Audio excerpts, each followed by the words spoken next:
খুলনার সেই উৎসব মণ্ডল বেঁচে আছে।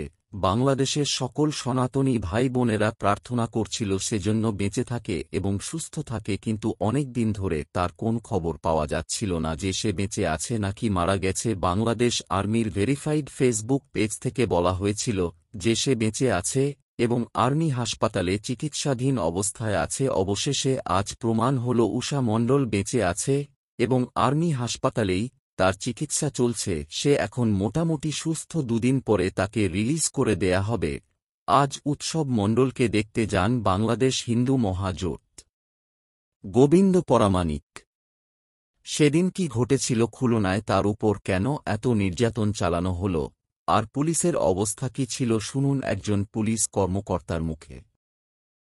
আমাদের এখানে যে সমস্যাটা হয়েছে এইবারের আন্দোলনের পর, আমরা সবাই নিজেকে এমনভাবে স্বাধীন ভাবছি যে এখানে কোনো নিয়ম নীতি আইন কোনো কিছুই মানার চেষ্টা হচ্ছে না। গত 15 বছরে এত বেশি নিষ্পেষিত আমরা ছিলাম, এত বেশি নিপীড়িত ছিলাম এবং বর্বরতার সামনে ছিলাম, বর্বরতার মধ্য দিয়ে আমরা সময় কাটিয়েছি। এখন আর কোনো নিয়ম নীতির আইন এইটার ধারে কাছে থাকতে চাচ্ছি না।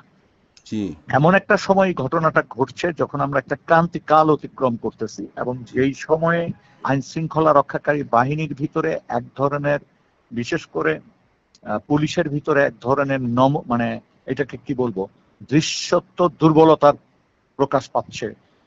এক ধরনের মরালি দুর্বল হয়ে গেছে। সেনাবাহিনী নৌবাহিনী দুইটাই ছিল। প্রথম হচ্ছে শুধু একটা জিনিস আমাদের খেয়াল রাখতে হবে যে সর্বক্ষেত্রে আপনি সেনাবাহিনী নৌবাহিনী দিয়ে এই জিনিসগুলি করাও আমি মনে করি ঠিক না। কিন্তু এখন এমন একটা সময় যাচ্ছে যে ঘটনাকে কেন্দ্র করে এত মানুষ একত্রিত হয়ে আক্রমণ করলো, ভাঙচুর করলো, তারপর ছেলেটাকে নিয়ে জুতার মালা পরাইলো, তাকে মৃত ভেবে ছেড়ে দিল। লাকিলি সে জীবিত আছে। এই জিনিসগুলি কোনোভাবে সমর্থন করার কোনো সুযোগ নেই এবং আইন শৃঙ্খলা রক্ষাকারী বাহিনীকে এই জায়গায় আরো কঠোর হওয়ার ব্যাপার আছে। এটা নেই তা না, আরো কঠোর হওয়ার ব্যাপার আছে।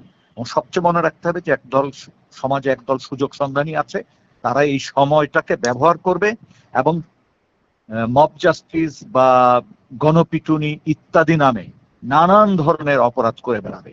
এইটার ব্যাপারে এখনই সময় সতর্কবার্তা জারি করা একেবারে ঊর্ধ্বতন মহল থেকে, এবং যাতে আইন শৃঙ্খলা রক্ষাকারী বাহিনী সেই বার্তাটি অনুভব করে ব্যবস্থা গ্রহণ করেন।